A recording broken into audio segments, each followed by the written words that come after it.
Welcome to Equality Florida Trans Awareness Week Limited Series. I'm here with my peoples. I'm EC Pizarro III. Please don't forget the third. Pronouns he, him. I'm the founder of Power Leadership Collective, which is a collective for men of trans experience, specifically Black men of trans experience. Find your voice, help with public speaking, because we were socialized as young girls and specifically young Black girls, are told to be seen and not heard. And now, when we move into spaces and we are seen and received as our authentic self, there seems to be a bridge that's a little bit more difficult to cross into finding our voice without being violent, without erasing other voices, and without silencing folks. And what does it mean to really make space and hold space, but not give up your own space? And also, I'm the founder of a program, Connect, which is about connecting people from all different life experiences into the field of technology through my partnership with Career Circle. So you get a Google certification and also Career Advisor and a whole bunch of other things. But the main goal is to get you entry level into the field of technology and have equitable employment as well as equitable healthcare. Brown, and I use he, him pronouns. I'm actually the co-founder and co-director of the Smile Trust. And we take care of folks who are experiencing housing and food insecurities, but our baby is really our community emergency operations center. And that's where we prepare and respond to folks, get them ready for natural disasters, natural and man-made disasters, because we're heading right into one. Yes, we with are. the SNAP benefits being cut, and we're ramping up right now. And my community work, the board president of Trans Inclusive Group, but my baby is Culture Capsule, and that's part of my Visibility 365. But Culture Capsule is where we're actually going to take our youth and we're going to connect them with our actual seniors so we can get back to that storytelling, because we don't have that anymore. How can we respect our elders, and how do we know where we're going if we don't know where we came from? And I'm so excited to get that started. So get ready for that. Yes. My name is Stxph Viana. I am the founder and executive director of Ripple House. It's an organization that we founded here in Orlando, and it's a sanctuary for all trans BIPOC folks. So we offer gym services. We have open gym, open swim time. We have a whole calendar full of things, and we make sure that we cater all of our events that are absolutely free for BIPOC trans experience. We do have a lot of our events on Twitch. We're streaming it so people, even if you're at home sick, you can still experience and have some community. But we're here to talk about our trans experience. So we're going to start off with dysphoria, y'all. So how has dysphoria appeared in your trans experience, Steph? Oh boy, dysphoria has reared its head in so many different ways for me. I think at first it started with being a little kid at church and just being sectioned away with the girls and feeling like I didn't have a choice with that, and feeling so weird about being put where I was technically supposed to be. And from there, every little thing was uncomfortable and just, reminded me that I wasn't necessarily happy with where I was with my body. But still, I didn't really think that it was anything more of, because, we're socialized as, so a type of way to just like, it's just uncomfortable. Beauty, that's uncomfortable. And you have to do your hair, that's uncomfortable. And then you have to wear high heels, and that's uncomfortable. So you're supposed to be just uncomfortable. You're supposed to be uncomfortable. Yes, so I thought it was just standard discomfort. From the moment I had to put on lace socks, The Easter socks. Yo, those Easter little socks, candy curls, Oh, knickerbockers with little bows on the side. All the things that make you the cute, baby and Right. baby girl, being the first child, first girl, just all of those things that came along with that. It just follows you, it just keeps creeping up, and then the next thing you know, you start growing things that you didn't expect to grow. You want, and then they're bigger than you thought they should be, and then there's just isn't anything you can do at that point in time. So you just like I disconnected with everything that I had, to cope. And then just like find a way to wear bigger clothes, and there are just so many layers to it. Yeah, so many layers to the dysphoria, even throughout the transition, and even still, being a bigger person, like weighing 318 pounds at one point in time, and now getting all the way down to 175. There's still time when I look in the mirror, it's like I've done X, Y, and Z, but I still don't like this thing, right? So like, but I often try to remember that I'm not supposed to be perfect. And just reminding myself that this is a journey and finding new things to like, just kind of push me through the dysphoria so I can get past it because I don't have to sit in it. I would say my gender dysphoria appeared right around that age where they don't let you run around with just your diaper no more. When they start telling you gotta put on the shirt. Yes. I think that's when it appeared for me. And then, as you said, like when things started to develop, I had an accident when I was 8, so messed with my face, so I didn't look in mirrors because of that. So for me, that had nothing to do with gender, just everything to do with just appearance, So for me, it showed up in multiple different ways. But I remember as a kid when I could no longer just run around in my diaper, and it was like, oh, you got to put a shirt on. Your uncles are coming over, and I'm like, why? I'm home, and why can my cousins still run around without no shirt on, but I got to put a shirt on? That's where gender dysphoria showed up for me.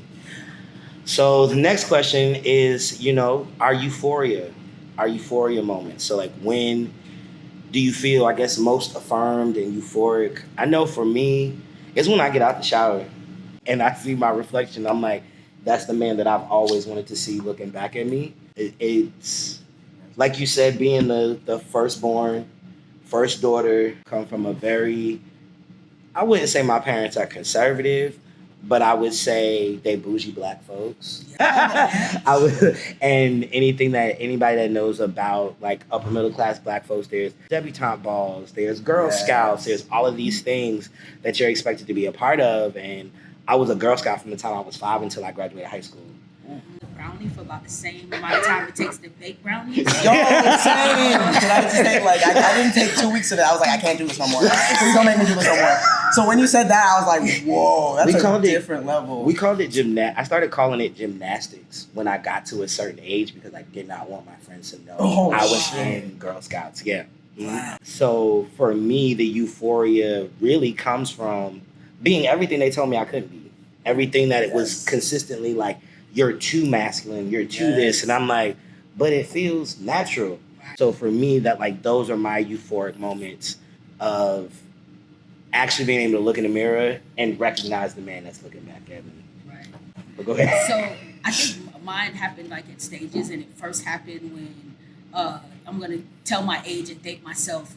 When TLC came out and they were wearing cross colors. Yeah. And it was like the moment that I could shop in the men's department because every single person was rocking, the cross colors and wearing the baggy clothes and the Carl Kanai and everything. Yeah. So that was like, and from that moment, it just kind of like snowballed into like, I didn't have, like, if I could have bought boxer shorts back then, I probably would have been able to, but I had to deal with the bloomers, but neither here nor there.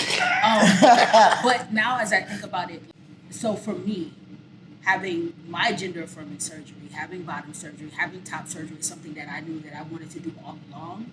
And it still took me until earlier this summer, I actually looked in the mirror, like after getting out of the shower and said, I like the man that I'm becoming. And it just like slapped me in the face, right? And I did it for me, not for anyone else, for me. Right. Because I needed it in order to survive, At the age of 15, I tried to take my life because I didn't know how to express exactly what I was feeling. I knew from a young age, and I took those pills, and then I woke up not wanting to wake up, but I knew at that point in time that I had a greater purpose, and not knowing, still navigating life, trying to figure it out as a young person, and still as a person who is not fully mature yet. I'm still on a journey trying to figure it out, and I embrace. And I try to embrace all the nuances of and the complexities of me. Yeah, euphoria means so many different things for me because, being two-spirit and non-binary, it's changed so much throughout the time. Before I started taking testosterone and doing something medically to transition, I felt that being called a man was just enough. I was just, wow, that lady thinks I'm a boy. That's fantastic. You know what I mean? It starts very little. And then it's just like the working out and the testosterone came, my voice started to drop, and then it was just great. Just, understanding like that I am more masculine than anything else, and I'm okay with it. I'm comfortable with it. I love it. And, I'm actually like reaping the fruits of my like labor, being, so strict with like the sugar intake, the salt intake, and the this and the that, just to be this certain type of masculine that I thought that I wanted to be.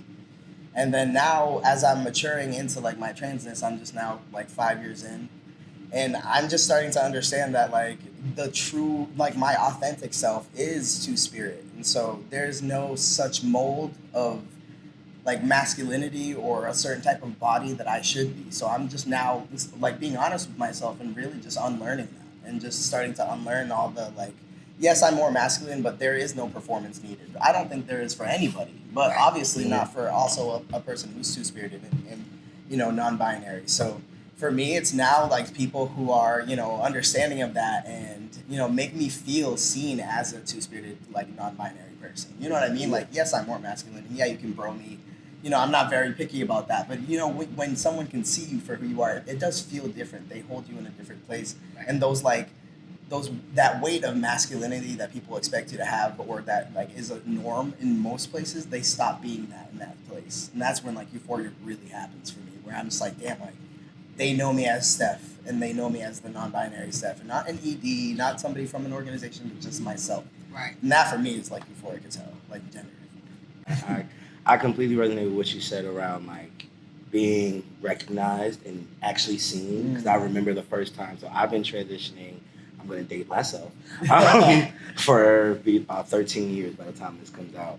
So from a standpoint of, I had to, you know, it was finding a doctor. There was no Google group. There was one doctor, and you told him how much testosterone you was taking. What? Oh yeah, it was. it was crazy. I remember the first time I went back home, and my mom's friend was like, "You look just like your dad. You're so handsome." And for me, that was like, Yeah, that's right. And now when people meet my father, they're like, "You just look just like your father." I'd be like, I'd be like, "Yep, that's it. That's it." Like, what was your aha moment? Like, what moment? When did you realize that you were trans? I can go first. You want me to go first? Because everybody kind of. Well, you know what? I'll do because for me, I feel like it was like you know how a person leaves like little pieces of breadcrumbs that leading you somewhere. That I was picking it up ever since I was little, picking it up at different times, and then by the time I went off to college at Howard University in Washington D.C., as a freshman, I would sit in the medical library and I would go through like. Folks and looking at the crude surgery was crude at that point in time and what they had archived at that point in time, and I was like, yeah, I want to do that. I don't want to die doing it, but I want to do that at some point in time. But how am I going to get the courage to do that? Where am I going to get the resources to do that? And how do I explain that to folks? You know what I mean? So it was at that moment where it was like, all right, I have to do something, but because I was so used to trying to make sure everybody else in my life was taken care of and I was making them happy, I neglected myself. Right? And that looks like me overeating. That looks like me people pleasing. That looks like all of these things. And then also sometimes just retreating as well. And I often call that time in my life like living in the shadows, you know? And then 2018 is when I took, in April of 2018 is when I took my first testosterone shot. And I have a video somewhere because I was like, yeah, I'm going to do YouTube and I'm going to do this. And I was crying. They were like, do you want me to do this shot for you? I said, no, I could take it and I could do it myself at home. I looked online on how to do the shot. I, make sure I got in the right spot in my butt cheek and whatnot. And I did it myself and I did that video and I'm crying in that video because that was the moment where I felt most free. And even though I hadn't even told my mom yet, my best friend, it was at that moment in a therapy session as well that I was prepared to lose her, but I could not lose myself. You know, so yeah. Yes. What about you, Steph? What's your aha moment where you were like, yeah, this is the way I need to go? I resonate. I resonate deeply with the breadcrumb situation. My parents are evangelical Baptist pastors. And I was right, yeah, exactly. And I was like the church's flower girl, and it was like this repetitive like, you're so beautiful, you're like, you need to be in a dress and all this like all the time, and I always had so much attention on me, and it was really overwhelming. But For me, the aha moment was realizing that all of the little moments of discomfort actually fit in together to make a puzzle piece of like the bigger picture that was the fact that I was so trans. And like my mom would always get into these arguments with me and tell me like, "Oh, I know you better than you know yourself." And that always like hit like a nut. You know what I mean? I was like, "What do you mean? What are you hiding from me? What did I say?" And like now I look back and I remember like my mom actually made me promise her at one point. I must have been 4 years old. It was one of my first memories that like I'd never take medicine to become a boy. And I'm like, why would a parent ask someone to do that if not for a trans kid? Because I was like, Mom, I'm a boy, I think, probably, you know, and she like, and I was so confused by the answer, and I was like, no, Mom, I promise. But like, that was my aha moment when I was having a disagreement. I felt so deeply disaligned with everything that I tried to be for my family, for other people, that I got to myself and I said, there has to be some type of thing that's not yet made obvious that I'm not seeing.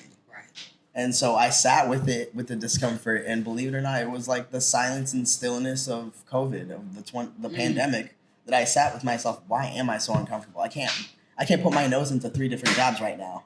It's for me to distract myself. You know what I mean? So that's what that was for me. It was pretty much just like one moment I just had an argument and was like, I'm so not aligned with what I'm doing right now. And it just like one by one, the memories kept flooding, and I'm like, and like the first thing in my head, believe it or not, was I'm a tranny. And now I'm like, dude, like I'm both, yeah. I'm like, I'm one of those scary transsexuals your parents warned you about. Not the way your parents were. Literally though, like my parents were always like, oh, don't watch RuPaul's Drag Race, don't do this, don't do that. Not a single queer anything, because they were so terrified that I was gonna pick up on it and realize that who I was. Thank God for that stuff. Yeah. Aha moment was probably when I moved away from my hometown. So I'm originally from New Jersey. I was born in New York, raised between New Jersey and New York, and I moved to southeastern Virginia, so like Virginia Beach, Hampton Roads area, and I started hanging out with my people, and they would refuse to call me by my birth name. They were like, that just doesn't fit. We're gonna call you something else. Like it was very like, we're gonna call you something else. And I realized just how much of a double life I was living. Where the life I had for myself and had curated for myself in Virginia Beach, my friends didn't use pronouns with me because they didn't feel comfortable. It wasn't a thing of I was like, hey, they was like, we just gonna use your name.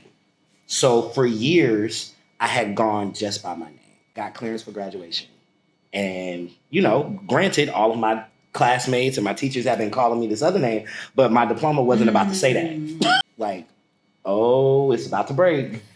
And I was like, and I remember like it was yesterday, it was Valentine's Day. I broke down and I was like, I gotta call my mom in the morning because I have financial clearance for graduation. And that was one of the things where I had a feeling that my parents would stop paying for my education if I told them I was trans.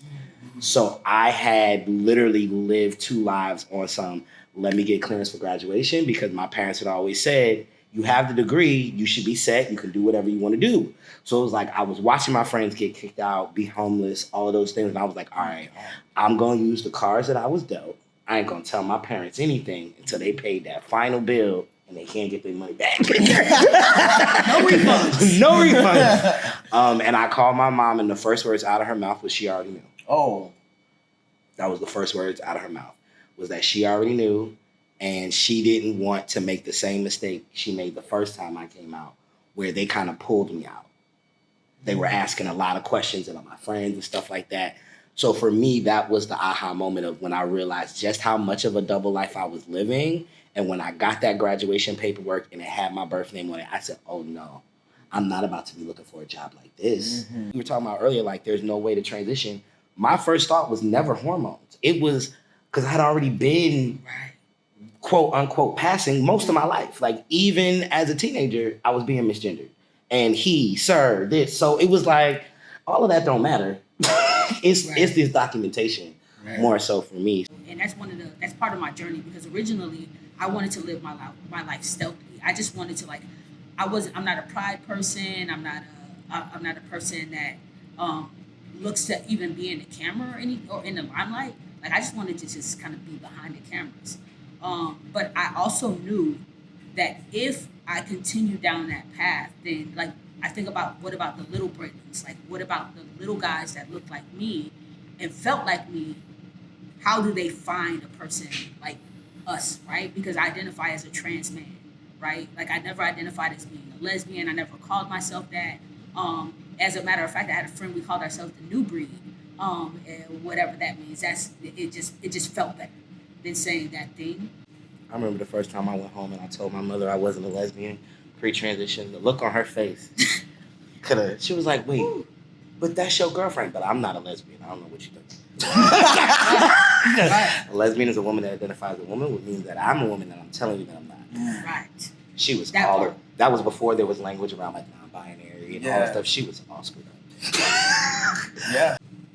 Similar to Brayland, well not similar, but I spent majority of my transition at this point. I was stealth and in corporate America, and it was a gift and a curse. A gift from a standpoint of I did not have that comparison. I got to build my manhood, my masculinity, how I show up authentically based on what felt good to me. Mhm. And being in corporate America and being the one of two black men in my department, in a department that was majority women Mm. and had all women leadership, it really, I was very intentional about what a black man looked like in that space. So yes, I wore my fitteds, but I also adhered to the business casual dress code. Right. It was great talking to y'all. But there's youth out there. I know for me, when I started my transition, I didn't see anybody that looked like me. Right. Yeah. So this is an opportunity for us to speak to people who look like us, who may be youth. What's any advice or words of encouragement you would give someone who is embarking upon this journey of either being trans masculine or a man of trans experience? What's that bit of advice like that you wish you got?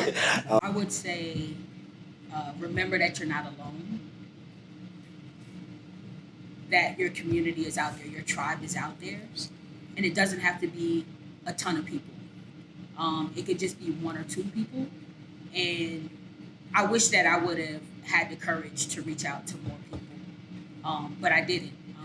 I actually reached out to one person in particular, and it wasn't a great experience. So that made me retreat. You feel a way. Definitely seek a mentor. Seek someone who you can confide in, and keep trying. Don't ever give up on yourself. Just remember who you are at your core as you're navigating. And I say, like any of us folks that are here, I think you can reach out to, and of course we'll share how to get in contact with us. But I'm an open book, and if I don't share my experiences, then there's no way that. What would you tell baby Steph? Oof. I would start by saying that this world wants you to feel and think and dream and live your life a certain type of way, and that's just on so many different influences that you could have for yourself. What my advice would be is honestly to follow your highest excitement and to question everything, all the negative belief systems we think we know, especially as people who are AFABs and socialized as females and people who shouldn't leave a mark and shouldn't ask for help and need to be nurturing, and if you can't nurture, then you need to be comparing yourself to somebody else. One of the big things with the trans masculine community here is unfortunately that we compare ourselves to each other so often, and it stubs our growth. And a lot of the people first coming into the scene, there is a lot of comparative energy, and just being able to dissect and understand why it is that we feel a certain type of way when someone enters a room, why it is a certain type of way that we feel, because a lot of the times it's gender envy on the real. And if like a lot of us here, I think, are they keep themselves from being able to learn from people because they're out here playing this ego match with somebody. And like we all have such a treasure trove of knowledge and wisdom and power. Absolutely. And so when what I would say is just to find it somewhere for you to make sense of finding a common ground and being able to just embrace folks where they're at And if it doesn't align, do push forward. Your people will come if you're following your highest passion. You're doing stuff that you want to do. The world will have you think that you have to work a certain amount of hours to exist. That's not true. It's just flat out not true. You can pick what you want to do, and if you believe in that, you can absolutely achieve your goals, your dreams, your everything. And so a lot of us get caught up in the how-tos of all that, and then we compare ourselves to each other. And then unfortunately that leaves us in a rut. So I'll just say that, stay away from that rut. We have family. There are people who will be your audience no matter what. Don't give up. That bad seed, if you were to give up that one time, what would happen? Me and Brayland would be friends. That's what I'm saying. You know what I mean? You find your people and you fucking hold on. It's Absolutely. and you hold on as much as possible because that is the only thing we have right now. Yeah. And so, you know what? It ain't no thing. You don't have to be, I don't have to be your cup of tea. But we're working and we're doing X, Y, Z, and then we don't have to keep it pushing. Right? We're here. We have one common goal. Let's get that shit done. Right. Comparison is the thief of joy. It is. And it happens so often. I know it happens with the girls too, but you know what I mean? I'm being specific to the trans masculine because we tear each other down. Something else. Sorry, I'd be banging on No, this. it's the microphone. I'm trying to make sure that all I get is not bang, bang. Yeah, no, that's why I'm like, I should stop banging. You getting the things out. So I want to make sure But it's people true. hear you. You know what I mean? I just want to be able to say that have that passion. Find what it is that does put you on fire and go run and do that. I'm being honest. I wish that we're able to have more of these types of conversations because there seems to be some tension between those of us who say that we're trans men and those of them who identify as being non-binary or transmasculine, right? Yeah. But your story, your journey is yours, Yeah. right? Just like mine is mine, and I respect yours. And we Yes. both, everybody at this table had lemons, and we made lemonade. That's Some what of we us did. still have lemons, dog. Right. Well, no. But you have the opportunity to. Are you going to add honey? Are you going to add sugar? Are you going Yes, to we can continue make to put our own something thing. tart? Right. Absolutely. So I hope that we're able to continue having these healthy conversations Yeah. with each other because it's needed. Yeah. Like, we need each other. And when I saw you in Tallahassee, my heart was like so full. I'm like, this guy gets it. Like when I see you on Facebook saying your truths, because I already know sometimes it be something up, but I'm like, EC, so it's inspiring to be at this table because I know y'all understand. And a lot of people get caught up in thinking that they're the only ones out here not understanding and not. I would say you're not too much. Yes. You're not too much. You're not too much. Everything that you desire, everything that feels good to you, you deserve it. And it is yours to take. Yes. So do not think that someone can take that from you. Because one thing I can say is that as a child, I wrote a lot of poetry. And for whatever reason, I stopped writing. And I'm just now getting to the point where I'm writing again, where people are reading my Facebook statuses and they're like, this is kind of poetic. And I'm like, well, I mean, it's no surprise to people that have known me that I've been a poet. And now I feel comfortable enough to share my truth because I've been living stealth for so long. So don't talk yourself out of what you know feels good to you. Yes. Don't let anyone else don't talk yourself out of it. For many years, I talked myself out of, even within community, of being too masculine, of being told that even though I identify as queer, it doesn't look and it's not packaged the way people expect it to be, so it's not that. And it's like, but what does that even mean? So really sit with yourself because you need to be able to look in the mirror and be proud of what you see and not what everybody else sees back at you. So that's a gem that I would try. Yes. I'm going to take that from my Yeah. pocket. Thank you very much, EC. All right, so we're going to wrap this up with where people can find you. Okay. You want to split? Yeah, I can go first. I am Stxph Viana. I am new to Central Florida, and I'm with Ripple House. Oh, my pronouns are they, them. Find us at Instagram at Ripple House. So I spell Ripple House RIPPLEHAUXS. And that's pretty much across the board everywhere. I'm EC Pizarro III, pronouns he, him, from living in South Florida. All platforms, but that's where you can find me at. And I'm Brayland Brown. I use he, him pronouns. And I am from South Florida as well. So you can find me on Facebook at Brayland Brown. And then you can find me on Instagram at Bray the Snack Kid because I love snacks. Is that why? And that is true. It was originally Bray Eats Cake, but everybody took Oh, that. Yeah, so snacks And and so I had to switch it to the snacks. Yeah. I love it. I love Bray it. I Eats love Cake it. could definitely be taken the wrong way. All right, so I hope we don't know which one this is. So make sure you check out every other series, our trans women, trans feminine one, our non-binary one, and watch this one again. Share it with a friend. And thank you for Equality Florida for this dope series for Trans Awareness Week. Peace.